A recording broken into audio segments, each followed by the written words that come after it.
This week's show, we will continue to put together the biggest story of the week, maybe of the year, as the puzzle pieces get put into place. What are the pieces that are still missing for indies? We will try to fill those in as we talk about the Draft to Digital and Smashwords merger. We will break it all down with our expert roundtable panel.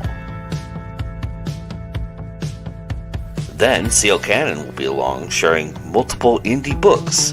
That proves with great power comes great responsibility. And with darker power comes even greater consequences. Consequences we're willing to pay as we visit the Continual and spend the last 5 minutes with Jim P. Nettles. So sit down, grab your coffee, and let's get to talking about all these issues and more. Here's your host for This Week in Indies, Joe Compton.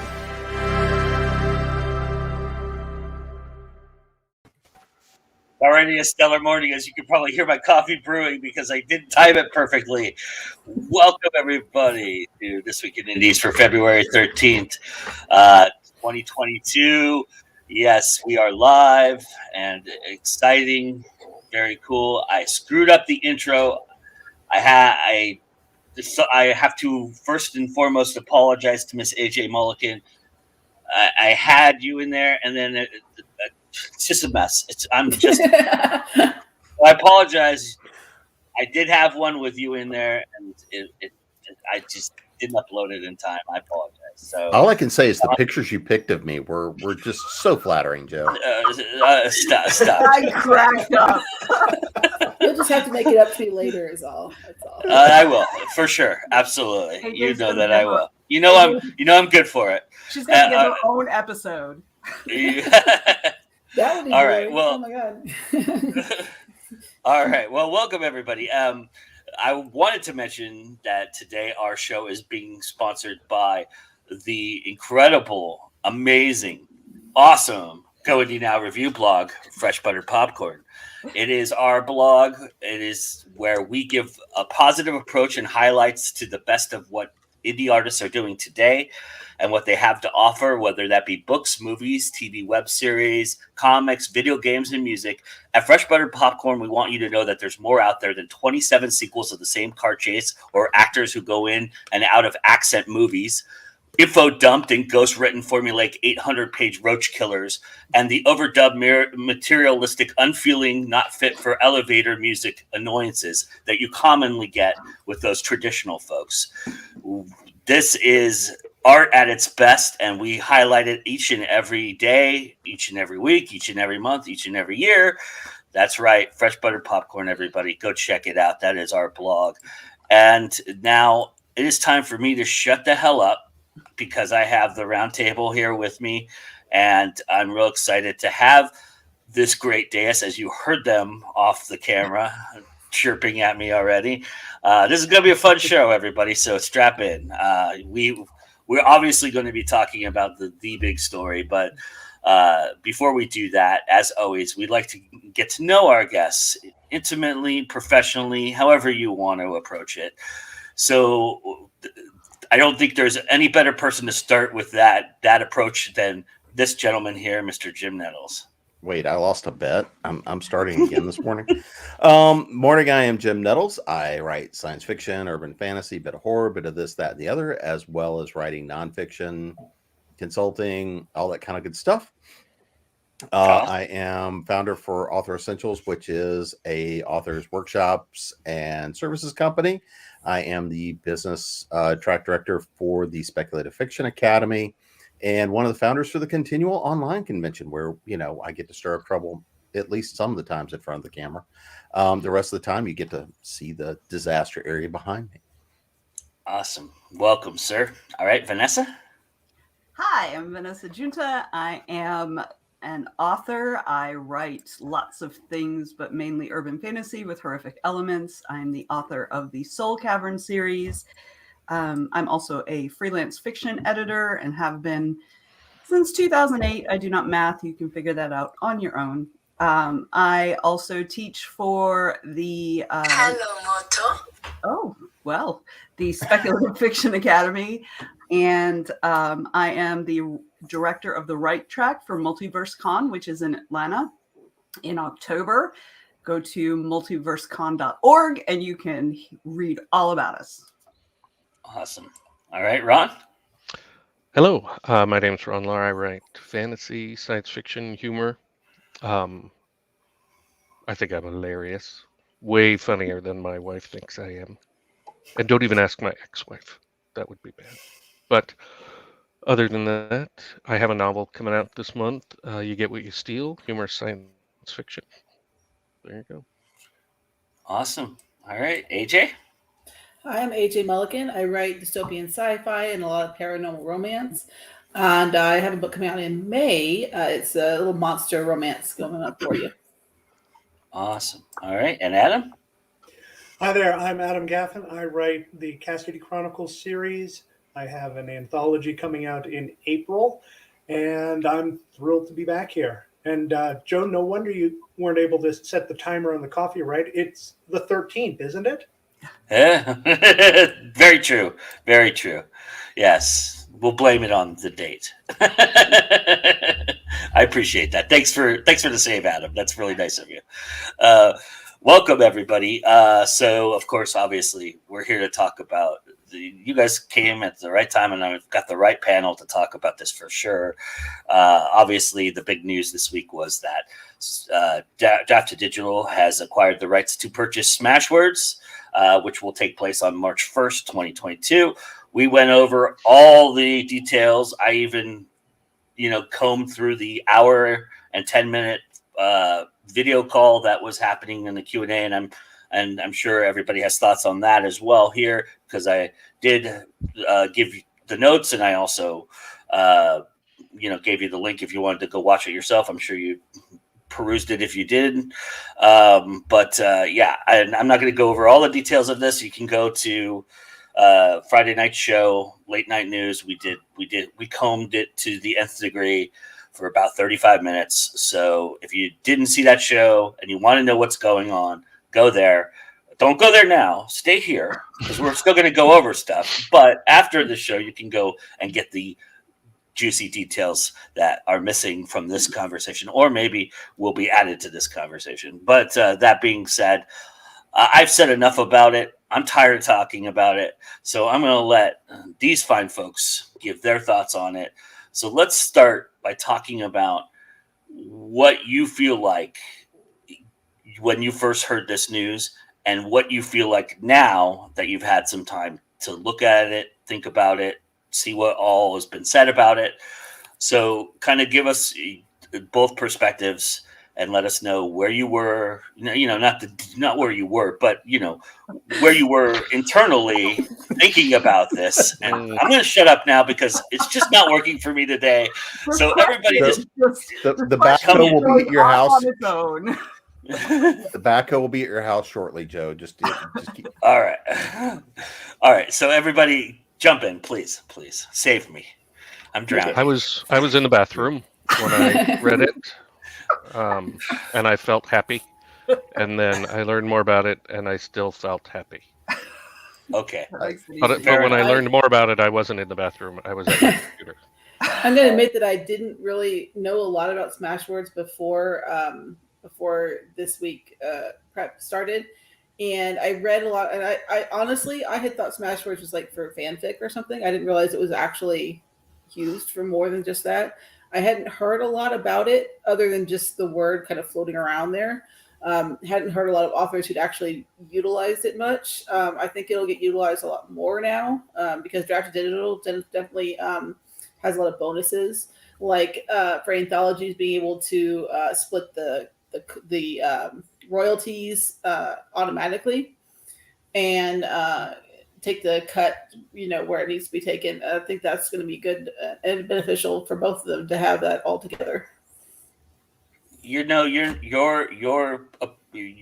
thought there, AJ, is not uncommon. There is a lot of authors who don't know what Smashwords really did and what it was because they were so bad at promoting themselves. To be quite frank, let's just be honest about it. They were not very good at it. It was the best kept secret in the indie publishing world for quite a long time, and so this is. Again, here I am talking about it. I don't, I should. I'll save you, Joe. I'll save you, Joe. Yes, please. I think Smashwords, because it was begun so early, like they've been around for what, 12 years, 13, 14, something like that. Yeah. So they were a mainstay for people who got into indie publishing way before now. So I feel like, and once KDP got really big, then people didn't pay any attention, and that's where what you were saying, Joe, I think comes in, that they weren't putting it out there and letting newer indie authors know that they were there. I knew they were there, I knew what they were, but I never used them. I did use Drafted Digital early on, but back then the only title I had out was Smut, and not a lot of retailers were willing to carry it. So I was like, I'll just do it directly because it doesn't make any sense to do an aggregator when most of their retailers don't use it.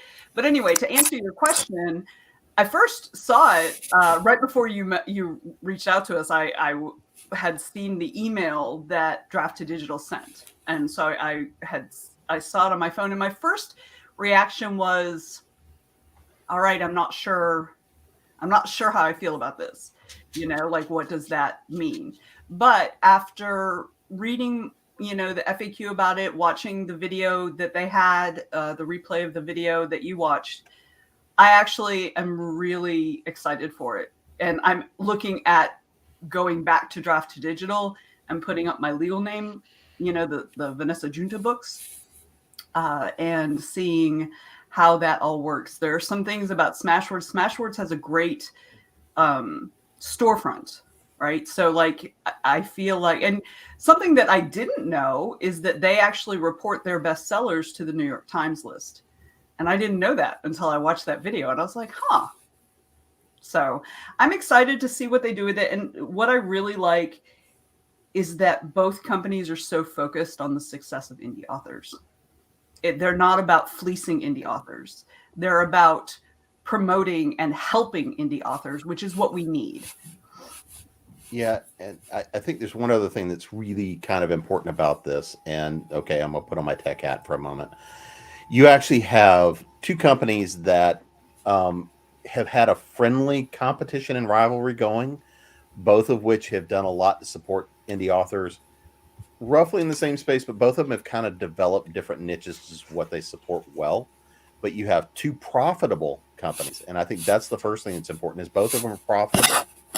Both of them operate so that they don't get paid unless the author does, And I think the fact that both of them have different approaches and offer different kind of services, when I look at it, the merger of the two, I think, has a potential to create a much stronger company.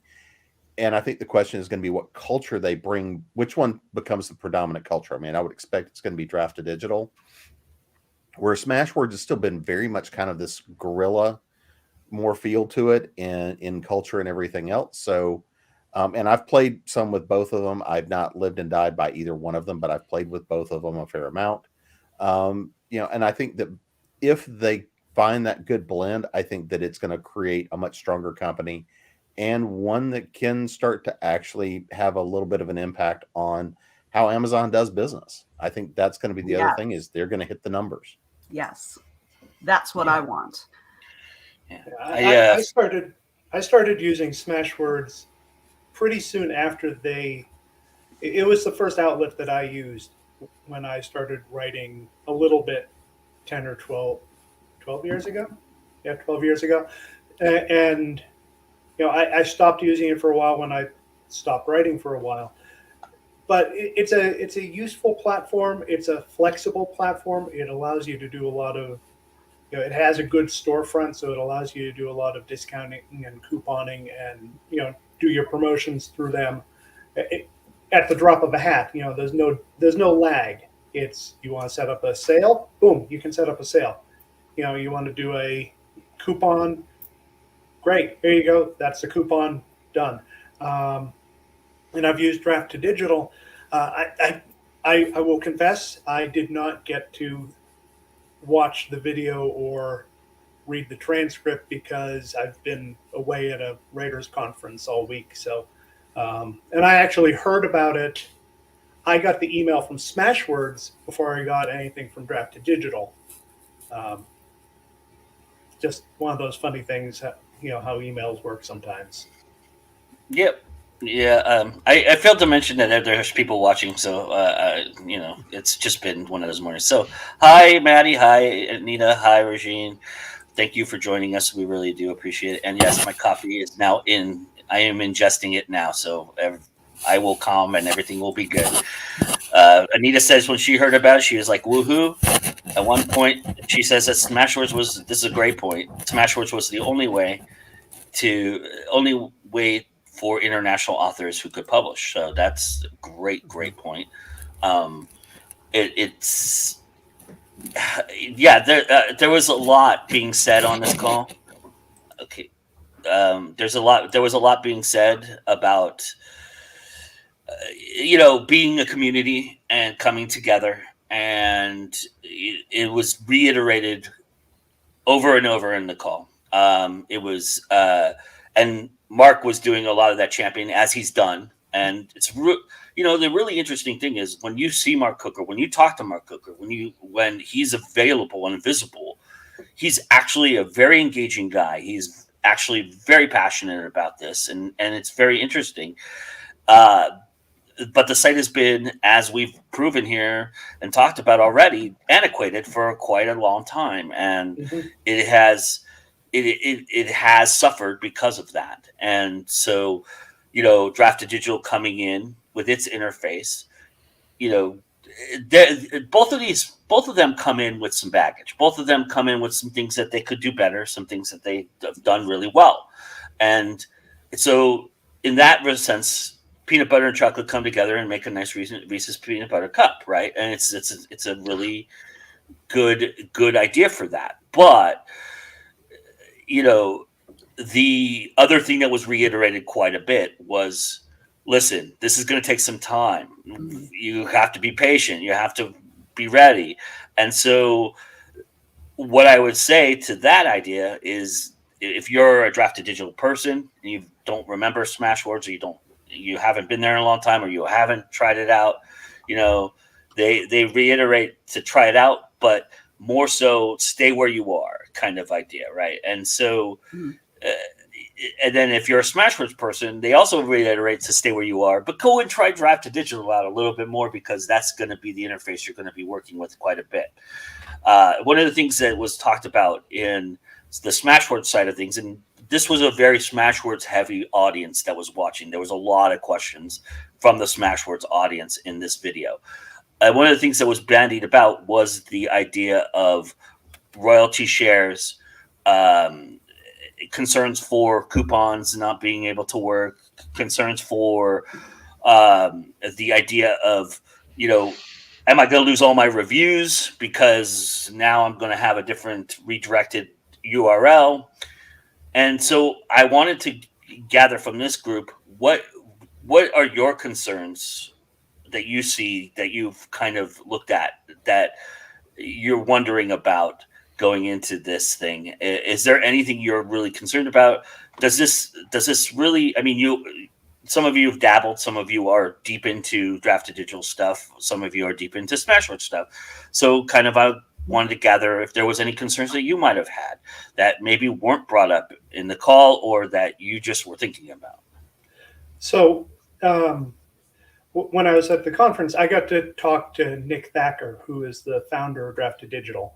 And one of the things he said, and you said it too, Joe, is that this is going to take a while.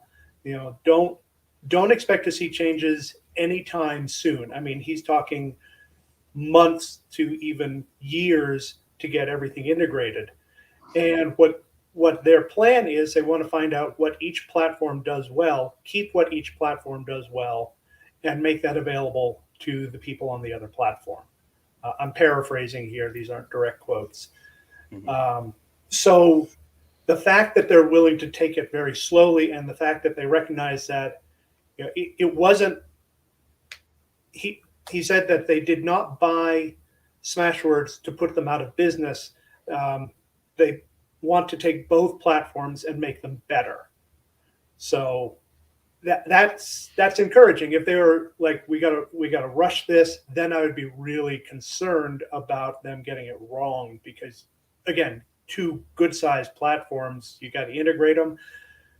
Oh, I don't even want to think about everything that's going to have to go on in the back office to get it done right. But if they're going to do it slowly, I think they'll do it right. The thing that really stuck out to me, and they said this in different ways, but it was the same thing, is they don't make money unless authors make money. So they're going to make sure that the transition is as smooth as possible, that authors don't lose their reviews, because everybody knows reviews are one of the keys to sales, right? So they're going to make sure that URL redirects, like how that works, is not going to impact, like if an author has links to their Smashwords, they don't have to make the change. The changes are all going to happen on the D2D Smashwords side so that they don't lose that connection.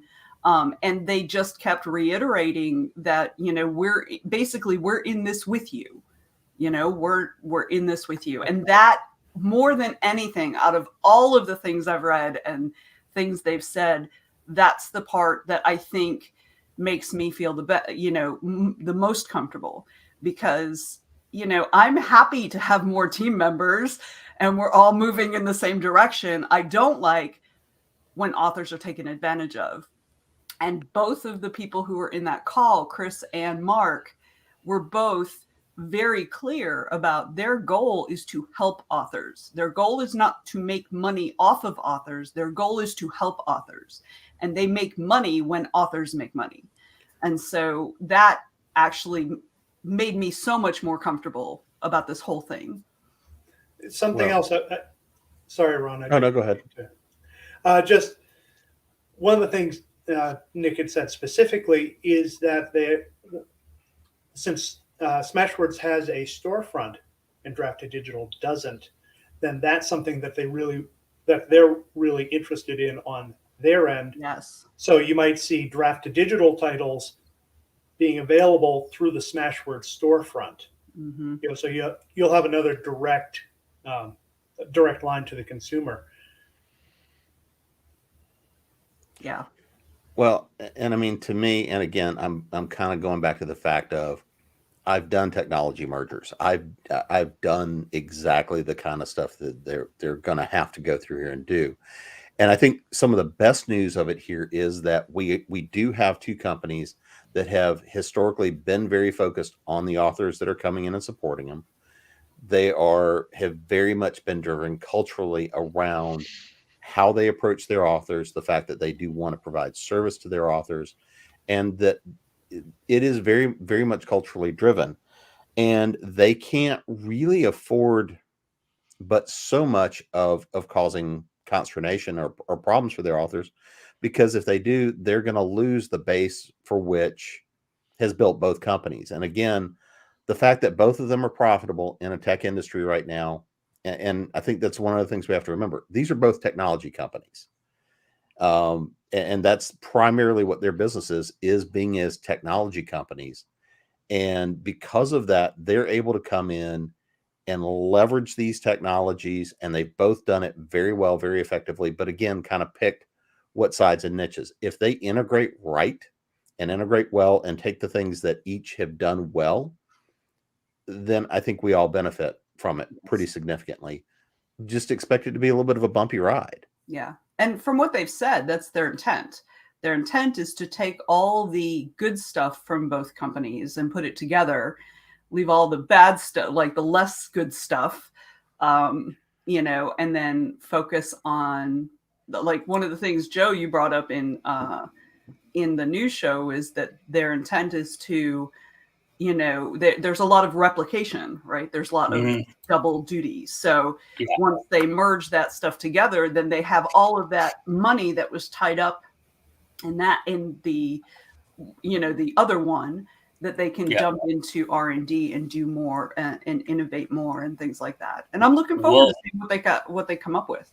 We'll talk about that in a little bit. Yeah, that's something I wanted to bring up. But yeah, we're going to talk about that. But yeah, that is a very good point. That's something that they really brought in. And yeah, I mean, it was almost like queuing Mark up. It was like T-ball for Mark. It basically, as soon as somebody said had a question about something and it was answered, he went right to the we're in it for the indie author. I mean, that's he's so good at that. It's the only time that you really see passion from Mark Coker, to be honest with you. But you know, but it is really great because he is very passionate about it, and he does say a lot of that stuff. So, and he was reiterating it over and over and over again. He was hitting it pretty hard, and rightfully so. I'm sorry, Ron, you were cut off earlier. Did you want to say something?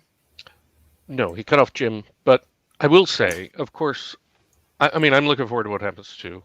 And I enjoy the irrepressible optimism of my fellow panelists, and their hearing you guys talk about how great it is that they care about the authors only and don't want to make money off us, and that they're only going to use the best parts. I said if. No. Okay. And that you're happy they only want to use the good parts of the two platforms. I would like to see a second company formed with the shit parts of both platforms so that those don't go to waste. You know, they were still spent money developing them. You know, that's just common sense. Oh, you careful what you wish for. Right. Amazon will buy them. Yeah. I do like that with Draft Digital, and I'm assuming Smashwords, again, I'm not familiar with it, let you go wide as far as your distribution as opposed to Amazon, which really tries to push their Kindle Unlimited, you know, so that you are tied to Amazon as far as where your books are placed. I do like that. Drafted Digital, I found, at least, I think they're still in beta on it, but the paperback beta was kind of terrible as far as the author cut. I found that I would get not nearly as many royalties off of Draft Digital as I do from the Amazon paperbacks. So I didn't feel that was really worth trying it out. But I do like that if you're in a genre that does well with wide distribution, you can do that with Draft Digital all in one place. Mm-hmm. Yeah, and that was brought up as well. The idea of the beta paperback, you know, DVD print being in the beta status, and you know, I brought that up on Friday as well. But yeah, that was brought up, and that they're working on it, and that's one of the things that the beta is. The reason it is in beta, yeah, is to get those things right, and they're working hard on it. But yeah, they intersect in some distribution channels, but they also like Chris was saying from Drafted Digital, he was saying that they've reached a certain a different spectrum through the library systems with more control over the European systems and the Australian library system. He mentioned those specifically in the call about how, you know, that's something that he can offer everybody to be a part of.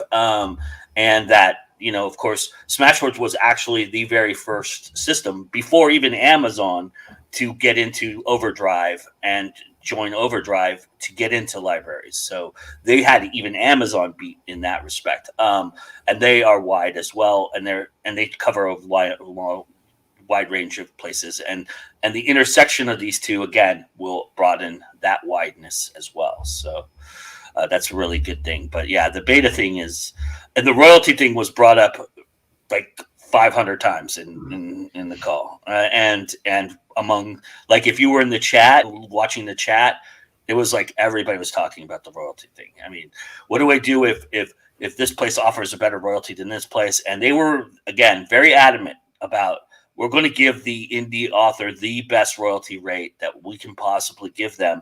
They did say, however, there was a caveat, and that was because of the partnerships that they work with, that they would have to run it by the partners, that, you know, wherever. You're basically going to have to renegotiate Right. with the partner. Yeah, and that might take some time, so people have to be patient. Again, patience was key in this idea, but they will be working with that to get them the best rate. So if Smashwords offered a better rate at Kobo, or if Drafted Digital offered a better rate, you know, this place or that place, they would make sure that the better rate would be the rate that they go with. So that's the idea. So they did mention that.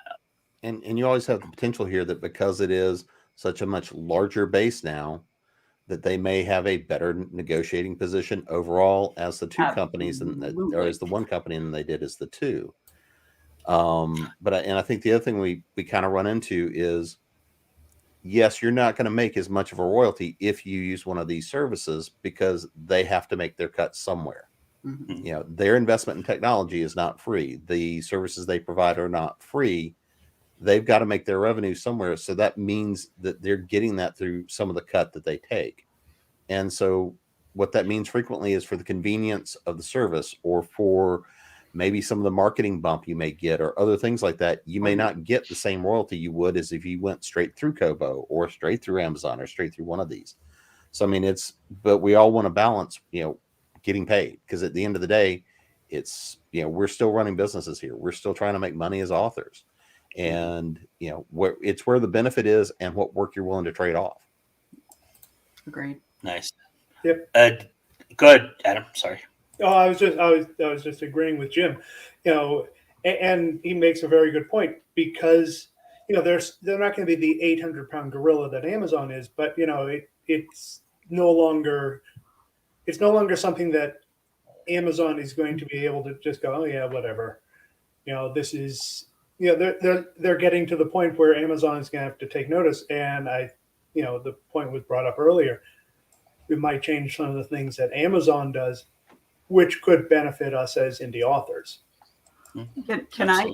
Is it okay that I'm totally giddy that they might be able to give Amazon some kind of a right? It's totally fine. Really super excited about just the idea of that. Yeah, along those lines, though, the one thing that they did not mention in this call that I brought up on Friday as well is the idea that they didn't talk about audiobooks at all, or they didn't even talk about hardcovers either, which are two prominent, you know, things that are starting to permeate in this culture, in the publishing industry, and it's starting to, you know, I mean, audiobooks. Neither one of them offer either of those services at this time, right? No. Both of them offer audiobooks through Find Away Voices. Okay. And I believe Drafted Digital is working on a beta for the hardcover, if not already going through that, you know. And yes, Anita says we're all giddy about that idea. Even though Ron is going to be stoic as always. Ron is corporate. I love our Amazon overlords, so I've written down all your names for them. The Amazon. That's all right. I'm already on their most wanted, so you're not telling them anything they don't want to know. But I wanted to transition into what Vanessa was talking about a little bit earlier, which is, this was brought up in the call, and I think this was the best question asked in the entire call. Personally, this was my favorite question, and it was the idea that, hey, look, we've trampled on Amazon because they're a monopoly, that they've owned so much of this space, and we have constantly been fighting and battling them. Now the two people that were innovative in this space for indies, and competing with one another and making each other better because they were competing with one another, have now joined forces to become a conglomerate as well. Are we going to get the same megalomaniacal behavior from them as we would from Amazon? I mean, obviously, Amazon. I'm pretty sure that's not what the question was. that whole video. And Okay, so the question. Okay. I threw in that little bit about maniacalism. Revealing a little bias there, Joe. But are we?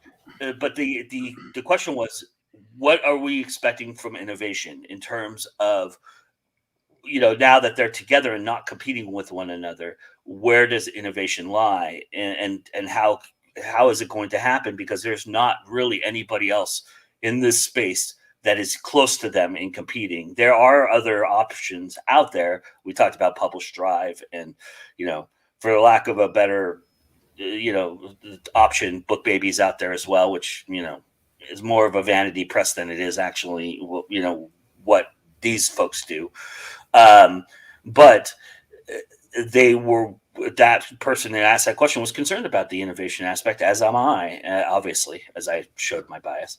But I'm curious from your guys' perspective, so this is the thing that they talked about was that the answer to that question was, now that they have all this money, like Jim was mentioning and Vanessa mentioned as well, they can now with one interface take that space the extra space that they now have, use that money toward innovation. What innovation are you hoping that they go after? Where are you seeing that they should go if that's the case? I mean, this is going to be, let's be honest, this whole thing's going to take about a year to get off the ground, and then they can think about innovation.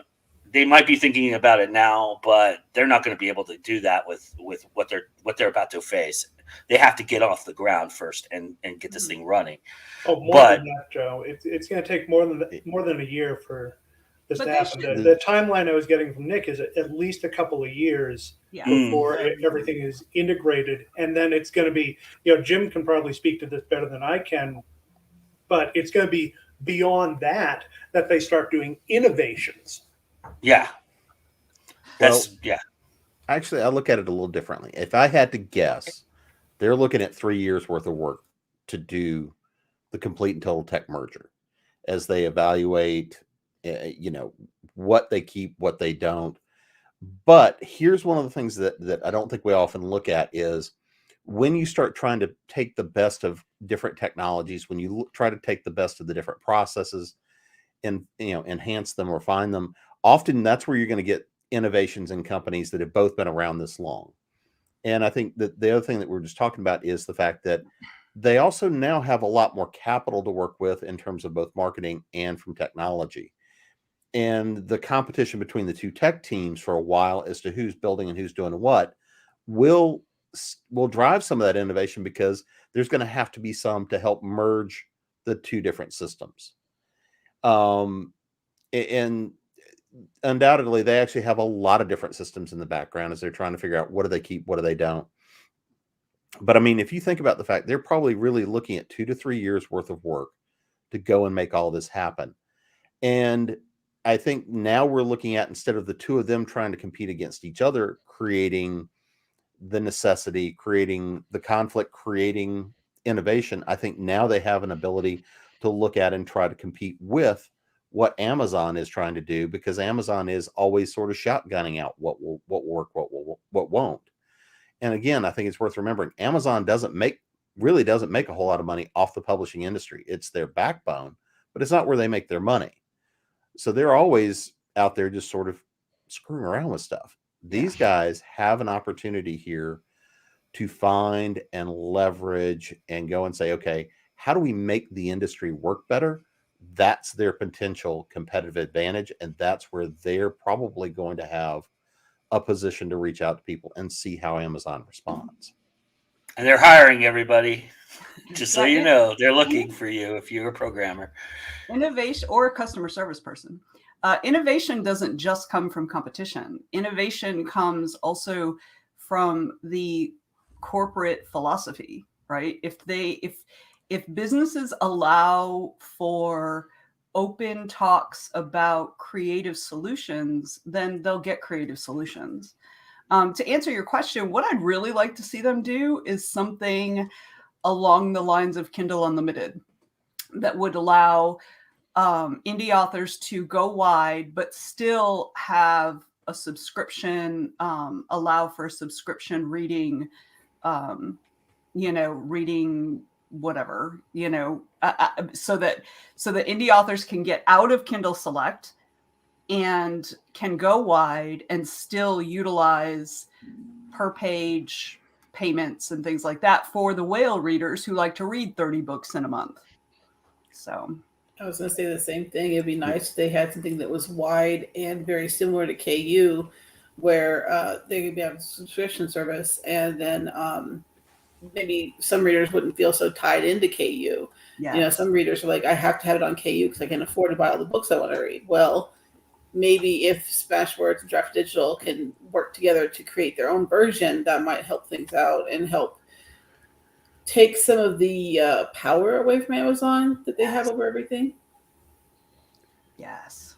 Well, I mean, looking at the numbers, this now puts them to 250,000 authors and 800,000 titles, I think is what the numbers were now between the two collectively. So that's... Wow, you're reading my notes. I appreciate that. I never got far enough to read the notes, but I did a little bit of my own research on the back end. Sorry. He did his own research. Even better. We encourage Jim to think quite often, please. What? Think? No, I just sort of run my mouth and see what pops out.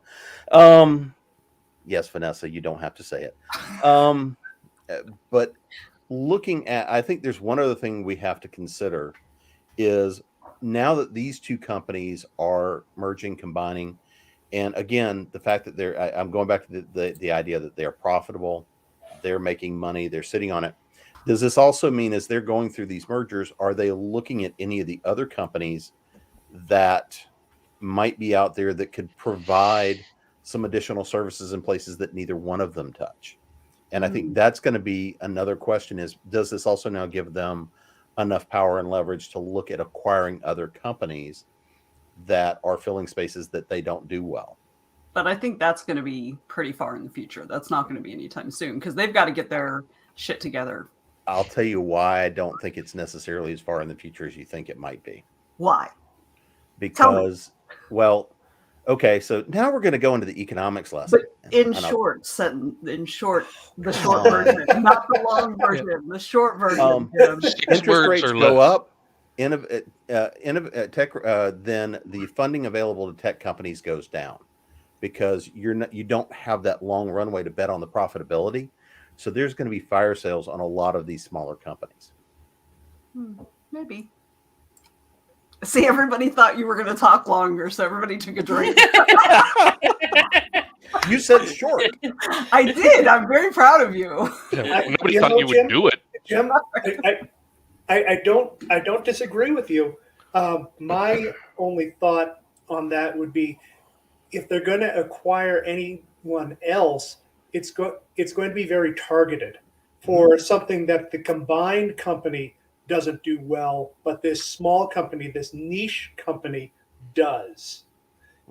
So they might be looking at, go back to the opening montage and the puzzle pieces. They might be putting this puzzle together and they realize that they're missing a few pieces here and there. And so they'll target something, maybe there's a company out there that does beautiful hardcover books that's just barely keeping their head above water. Yeah. And so they say, let's acquire that one. And, because that'll solve that could solve Draft to Digital's whole, okay, we want to try out doing hardcovers, but we don't exactly know how to do it because we haven't done it before. All right, if you don't know what to do, find the expert, right? Mm-hmm. So yeah, that makes sense. I think that was a very good point, Jim. I think that makes sense. All right, I'm done for the day. All right. Well, stop while you're ahead. And we're not going to stop. We've got more show to go, and we have our own expert each week. We're very, very fortunate to have the one and only CL Cannon, who expertly picks out great, incredible indie books that, if you're a fan of a certain book, a certain genre, you will enjoy these indie books. She's continuing her month-long series celebrating Black History Month. This is another great fantasy book that you may or may not have heard of. If you haven't heard of it, go get it out. Go get that as well. All the links are there. But check out this week's Indie Connection, and we'll be right back.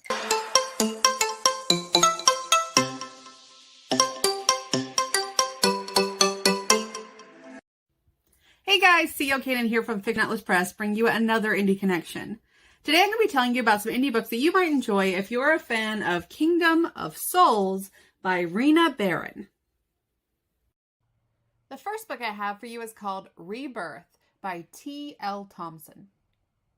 Birth is painful. Rebirth even more so. Caladra had put the grassy plains and dry heat of her beloved Africa behind her, carving out a life with her husband in a small village on the other side of the world. But distance won't protect her from enemies determined to claim the child she's carrying. With her birthing looming ever closer and her enemies closing in, Caladra will do anything to protect her child, including calling on the ancestral magic she has long since forsaken. The second book I have for you is called Scarlet, Odyssey by C.T. Ruizi. Magic is women's work, war is men's, but in the coming battle, none of that will matter. Men do not become mystics, they become warriors, but 18-year-old Salo has never been good at conforming to his tribe's expectations. For as long as he can remember, he has loved books and magic in a culture where such things are considered unmanly. Despite it being sacrilege, Salo has worked on a magical device in secret that will awaken his latent magical powers, and when his village is attacked by a cruel enchantress, Salo knows that it's time to take action. Salo's queen is surprisingly accepting of his desire to be a mystic, but she will not allow him to stay in the tribe. Instead, she sends Salo on a quest. The quest will take him thousands of miles north to the Jungle City, the political heart of the continent. There he must gather information on a growing threat to his tribe. On the way to the city, he is joined by 3 fellow outcasts, a shunned female warrior, a mysterious nomad, and a deadly assassin. But they're being hunted by the same enchantress who attacked Salo's village. She may hold the key to Salo's awakening and his redemption. The third book I have for you is called The Wolf Queen by Cerise Rennie Murphy. To fight for her future, she must first discover the magic of her past. Once great and powerful sorcerers, the Amasidi were hunted to the brink of extinction by the Hir and his followers. For hundreds of years, their legacy faded from memory, waiting for the hope of a fairy to be renewed. In the land of Yet, at the edge of the Forbidden Forest, a young woman lives alone. Forced to fend for herself after the brutal murder of her family, Amina Yemeni has made a life for herself as a master tanner and farmer, only venturing into the world to earn her living, then return to the safety and seclusion of her home, until a chance encounter brings her work to the attention of the powerful Hir, and her careful life begins to unravel. Drawn to the hidden magic that lingers in everything she touches, the new Hir insists on having her for himself, using the people around her to force Amina into his grasp. When she realizes that her greatest enemy may hold the key to a secret she thought lost to her forever, Amina is determined to reclaim her stolen past. But at what cost? As an ancient power waits to be unleashed, Amina's choices will make the difference between awakening a new magic or delivering it into the hands of evil. And the last book I have for you is called Temple of the Inner Flame by Amber Fisher. This one's a little more urban fantasy, but I think it still has some of the key themes of Kingdom of Souls. A new age cult, a paranormal killing. How can Kezia Bernard defeat an enemy that's already claimed her soul? When a millionaire cultist mysteriously burns to death by supernatural fire, it's up to me to investigate the source of this brutal magic. Armed with ancestral necromancy and preternatural senses, I've sworn to uncover the nemesis incinerating the cult's members. But when the villain I'm hunting brands me with the same scorching magic, I know my time is running out. If I can't destroy the source of the fire smoldering within me, even the powerful protection of my ancestors won't save me from a twisted fate that ventures far beyond death. Okay, that's all for me this week. I'll see you next week on The Indie Connection. Bye.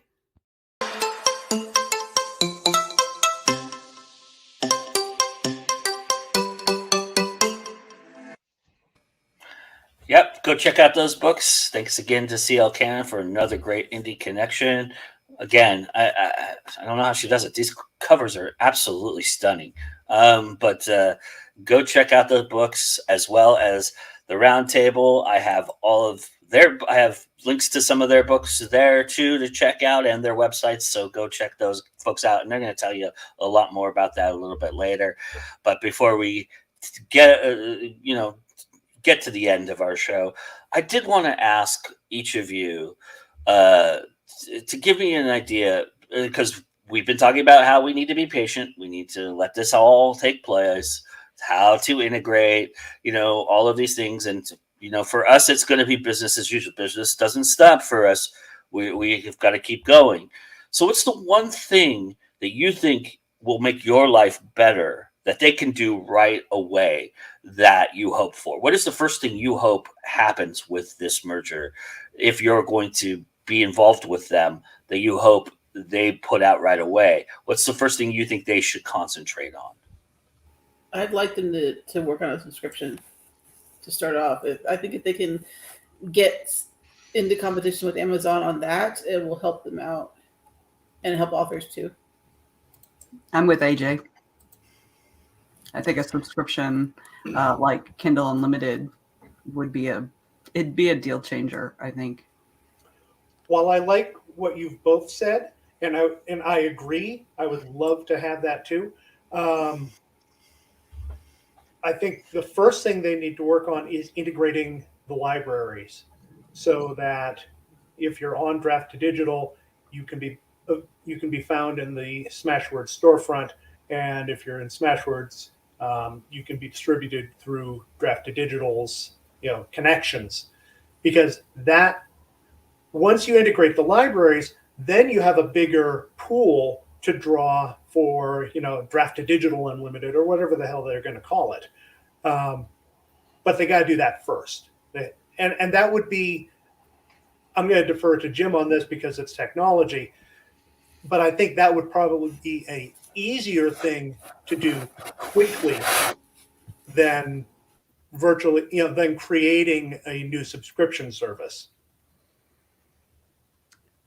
Yeah, and actually, I'm gonna probably guess that's going to be one of their first major targets, is going to be integrating the two. But I'm also going to say that that's probably going to actually take a lot longer than you think it will, to merge the two libraries, because they're going to have to decide which one is the core back end, and that is going to be the driver for how probably a lot of the other integration work goes. Because whichever one they pick to be that back end is going to be the hub for everything. So it's going to have to be one of the first things I would imagine that they're going to do, that would be, kind of author facing and customer and buyer facing, is the merger of those two libraries. But I think that that's also going to be one of those things that they've got to make some other decisions as to what they're going to keep and what they're not. And it's probably going to be a matter of, they're going to create some interfaces back and forth so that they can share the two systems, but they won't necessarily be on the same back end for a while, if I had to guess. The things that I think I would like to see them play with, because I really think that now they're going to have enough of a catalog to do the subscription service. I would like to, and we're now all comfortable with the idea of subscription services, and that's both good and bad for the authors.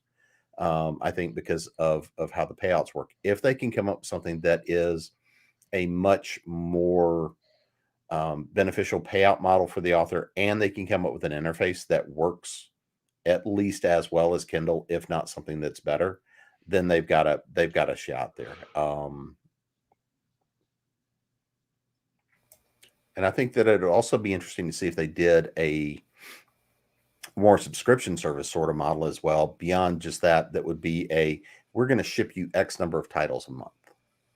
Something that authors could buy into, that would help you buy in, that would let you send out kind of first copies, and like a book box, kind of almost a book box sort of thing, where you're forward pushing, where as an author, that would put books in the hands of people that would never be exposed to it otherwise. Being a digital copy, that would be the sort of thing that could drive exposure for authors, which means you could actually it would be paid marketing to get a first in series or something like that in somebody's hands. But I think there's some possibilities with that large of a catalog that can create some interesting opportunities as well. I worry about the selectiveness of that aspect of something like that, though. That's the hard thing about that. I think, they all have their favorites, and they all have people that they're gonna pimp the people that they really feel like make them money in something like that, right? And younger authors and new time authors and authors just trying to get going, that's going to be a lot harder of a niche for them to get into, I think. Depends on how you structure it. Yeah, but judging by how they've done business in the past, it's kind of we reward our friends, and you have to become our friend to get to the point where we reward you, kind of idea. That's kind of how both of them have done business. It's still a business. Makes sense. Yeah, it's business. It makes sense. I mean, yeah. So, I mean, there's some things there I think that could be opportunities that would create some interesting. Now, what would be cool, which is something that Smashwords has done, is to allow the author to make that innovation and get the authors to get their own author group together and do a book release through Smashwords or Draft to Digital, where, like, for example, to use, because most of us are in the writing tribe, we could get a writing tribe book box going, and that would be cool. Something like that idea, but to do it through Draft to Digital, because it's going to be Draft to Digital, called Draft to Digital. Everybody just get used to it. So Smashwords, it's going to be Draft to Digital presents Smashwords kind of idea, but Smashwords is going to be in the back burner. But yeah, for them to do that for that purpose, like, because they're doing print on demand, it's a pretty easy thing that they can just integrate in there. Which was your point, Jim? But yeah, I don't necessarily see them rebranding to be Smash Digital or no, it's going to be Draft to Digital. They're Draft to Digital, formerly known as Smashwords. Smash Digital sounds like an entirely different kind of. Trust me, it's all going to say Draft to Digital. I still want to hear what Ron is looking forward to. Me too. I'm looking for more cats. Yay, kitty. That's what I would like to see. They don't have enough cats involved. The subscription is what I want. Okay. Anita says that she would love to see Smashwords coupons for my Draft to Digital books. And that kind of brings me to the last thing I wanted to talk about a little bit. Both of these companies are innovating in the current space right now. You've got Draft to Digital with their beta Draft to Digital print, D2D print. You have Smashwords with their pre-sales. Their pre-sale is pending a patent. They're patenting a pre-sale option for you. These are things that are in current flux right now. They're not something that they have officially launched and put out there. And now they're bringing both messes together. I mean, messes is probably the wrong adjective, but a wrong word for that, but a wrong noun. But see, I can author, but wording is hard. Words are hard. Yeah, determining what word is a noun, verb, or adjective is hard for me. But that being said, the idea of these two things being in flux, is also something that's going to hinder the integration a little bit. But if you look at it from either side of their perspective, what do you think is more beneficial in the long run to you as an indie author? Do you feel like the pre-sales would be more beneficial versus the print aspect? Where do you think they should probably get which one do you think they should get right first? Kind of idea. Print. Where do you? Yeah. Why? Pre-sales can be helpful, and I think it depends on how they're reporting and managing it. But pre-sales are good for a very limited window. I mean, that's good for your launch window. It's good for getting stuff out there. One of the things that we've seen, though, with proliferation is that launches mean less and less, and building audience means much more. Yeah. Print is something I can do a lot more with rather than a pre-sale. I agree. Absolutely. And especially if you get into the hardbacks and get into the special editions, the limited editions, you're really connecting with your super fans. and the ones who are absolutely passionate about what you write. Yes, they may well do the pre-sale as well. They might want the electronic copy. They might want all the things. God bless them. Yeah, and actually, Anita does bring that up. Pre-sale print books would be a way to go, as I've seen many authors want to print a pre-order. Yeah, because that's an area that Amazon does not offer to indie authors. So having that would be a foot in a space that Amazon doesn't even have yet. So yeah, I mean, one of the things I often hear about and see as people have on this show shown their books from time to time is that god awful strip that goes across there. And I've seen people talk about how Drafted Digital doesn't do that, blah blah blah blah. But it's like, okay, that's really minor in terms of what we're talking about here. But still, I mean, people get frustrated by the simplest and littlest of things. It's very interesting. That's a thing that's problematic, because you can't then resell that at full cost, at full price. If you just send me exactly what the reader is going to get when they order it, then I can decide if it works, and if it doesn't, I can fix it. But then also, I have a perfectly good book that I can sell, and I should be able to do that as the author. And that's the problem with the big sticker across. But I am going to throw something out there, because this is something I have wished for at times. Is I have often wished for an option there to check and say, this is an advanced reader copy or something like that can be put onto a cover. Yeah. I actually have stickers for that. Yeah, you can't proof it properly. You're right. That's a great point. Right. All right. Well, what we can prove is that this is going to be taking some time, that we're all in this in the long run. I think we're all excited because we are all indie authors. Ultimately, we're a little bit more fanciful, thinking that this is the first body blow to the Zon, but we'll see over time.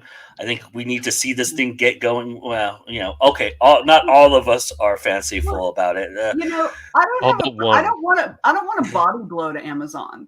I want a company that can give Amazon incentive to actually care about the indie authors that use their platform. I don't want Amazon. So you want more of an awakening. Yeah, that's what I want. I'm thinking this is more of the stub toe that wakes them up. I believe Amazon does care about us all. They just have a hard time showing it. They're just emotionally stunted. Yeah. As people are egging Bezos's new boat because he's going to take out a bridge. Oh. All right. Well, that being said, we're not taking out a bridge. We are a bridge. And in doing that, we all come together. And so go and support these wonderful folks. Let's find out where you can do just that. Mr. Gaffin, start us off, please, and tell everybody where they can find you, sir. Sure. The best place to go is the website right down here, right over here, CassidyChronicles.com. CassidyChronicles.com is the website. You can find links to all of the books there. You can read sample chapters, listen to audio, watch video trailers, and best of all, you get to hear from Kendra, the main character. And don't annoy her. Just please do really not. Don't. Really don't. It won't end well. No, it never does.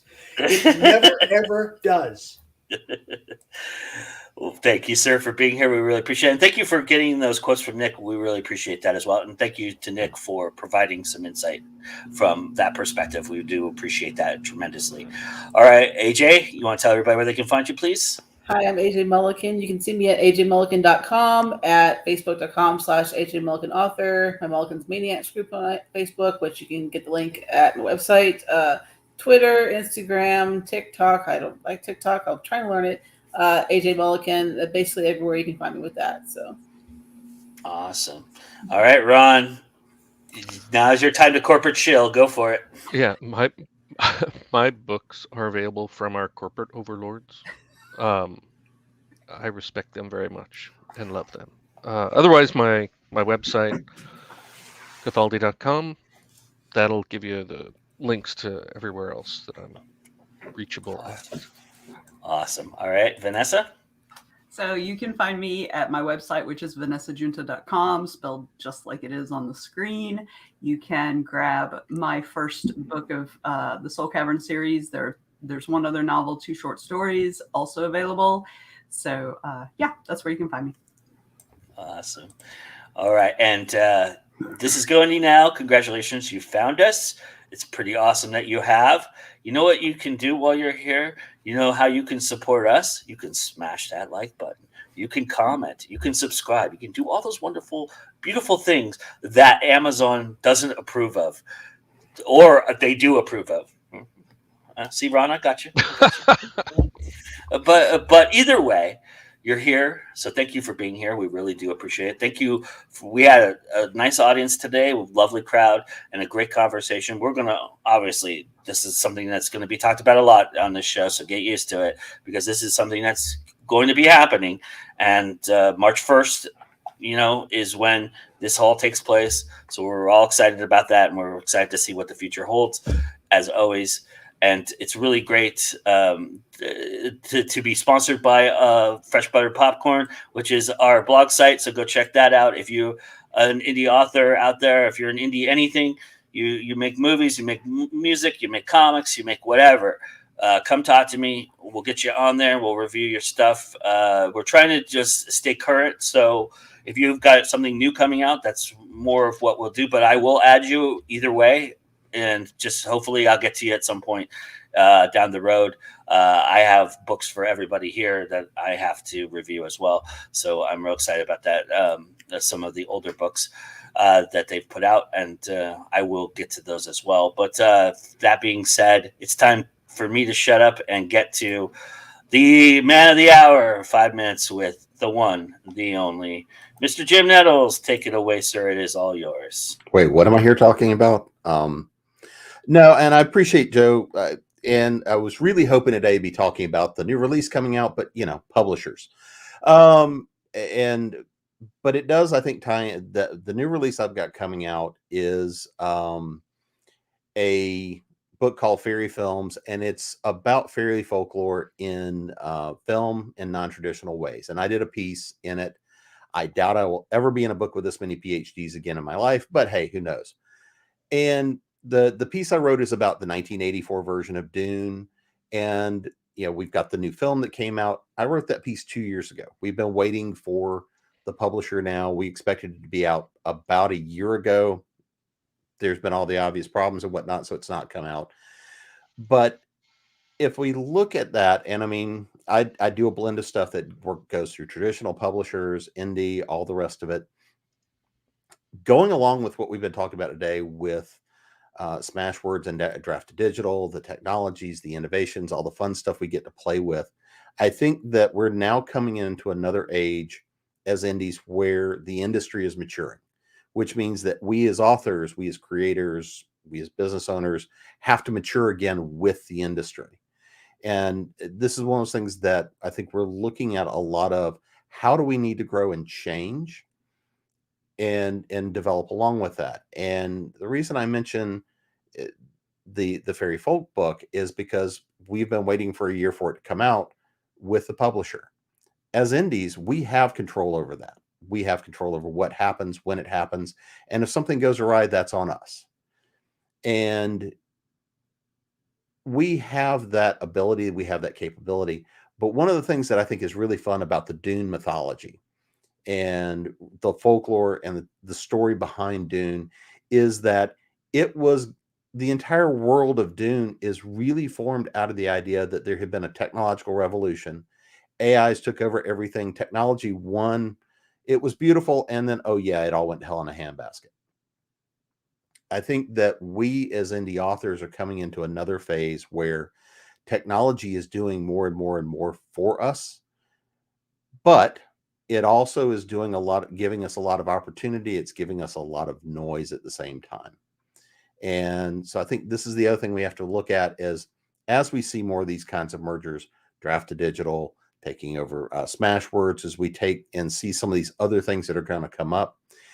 One of the challenges we probably are looking at is that we as indie authors are going to have more and more tools to use, but finding the ones that work best for us is going to continue to be that challenge. And so let's just hope that we're all here in another year to keep arguing about what technology works for us. But if you're interested in finding out, I will be doing a workshop in the next couple of months. The date's not set yet, to talk about some of the new technologies for us as authors, how they work, and how to use all the fun stuff. So keep track and follow me at jamespnettles.com or hit up authoressentials.net. New websites are rolling out very shortly, I hope. Thanks, Joe. It's always fun to be here on Go Indie. And other than that, if you're having fun here at Go Indie, come check us out at the Continual Convention as well, continualconvention.com. Why, Jim? What's the magic words? Please, Joe, please. May I have another? Oh, wait, sorry. That's for later. It's always time. Oh, yeah. It's always time to join Continual Convention. No. Try again. It's always time to Go Indie. Now. Yes.